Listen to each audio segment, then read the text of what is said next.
Okay, so here we go with video number 3. My other two videos kind of explained what's going on and everything. Today, this morning, is February 5th. I went to consult with a doctor who does the repair on the facial nerve. So what happens there is she drew me a drawing and I drew a not so good one. But just to kind of explain what is actually happening if you ever have this kind of surgery, the risk of losing that facial nerve and things they can do. So let me see if I can get it here. Okay, so you can kind of see there's eyes and nose and mouth down there, and you see these branches, and then this circled area, and that's where the nerve comes in. It kind of comes in behind your ear. This area right here, the circled area, is the facial nerve that they might have to cut out.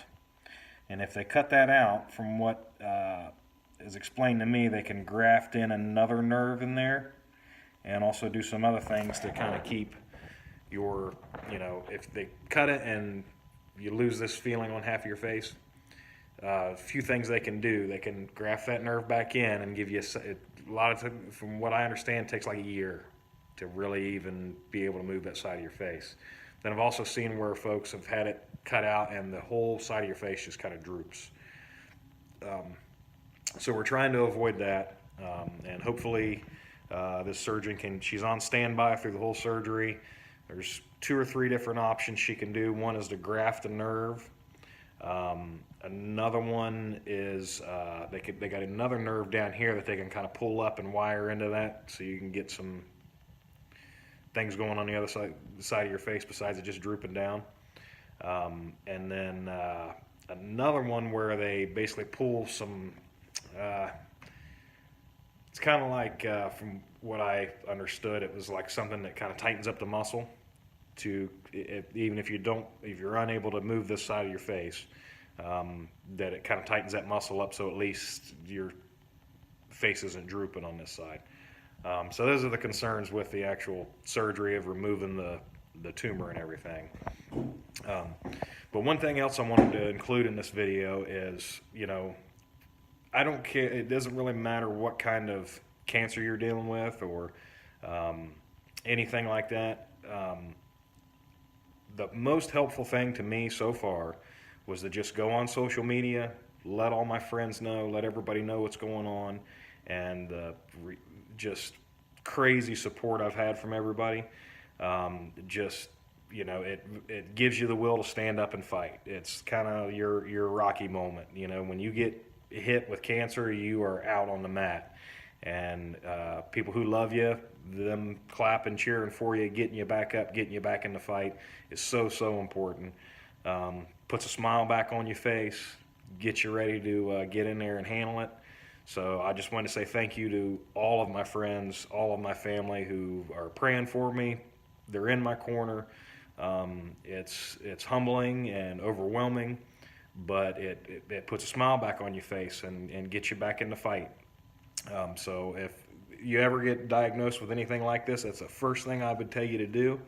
I also want to say thank you to, I believe her name is Robin, and she did a series of videos under the name Cheerful Heart. And she had the exact same thing, actinic cell carcinoma. She didn't film her surgery, but she did film her radiation treatments and kind of progressed along. She had, I think her videos spanned a couple years of recovery and all that. So I want to say thank you to her for all her videos because they were extremely helpful to at least know what's coming in the future here. So I still got about 3 weeks before I even have any surgery.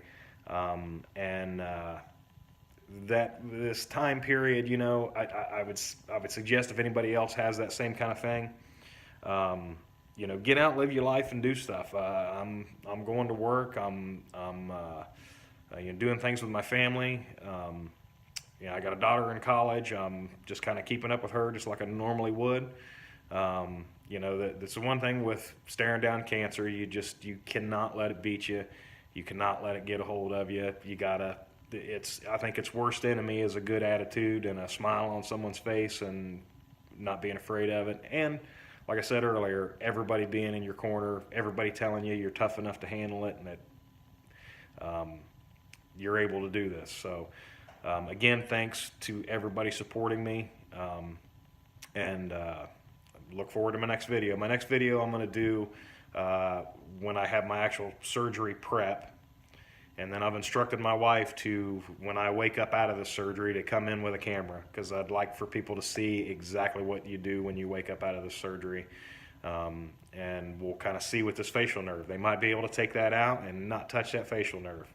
But the bad thing about cancer is it does what it wants to do. It goes where it wants to go, and you just got to deal with it. So, but at this point, I'm looking to get everything done and taken care of. And like I said, my next video will be right before I prep for surgery. So I'll see you later. Thanks.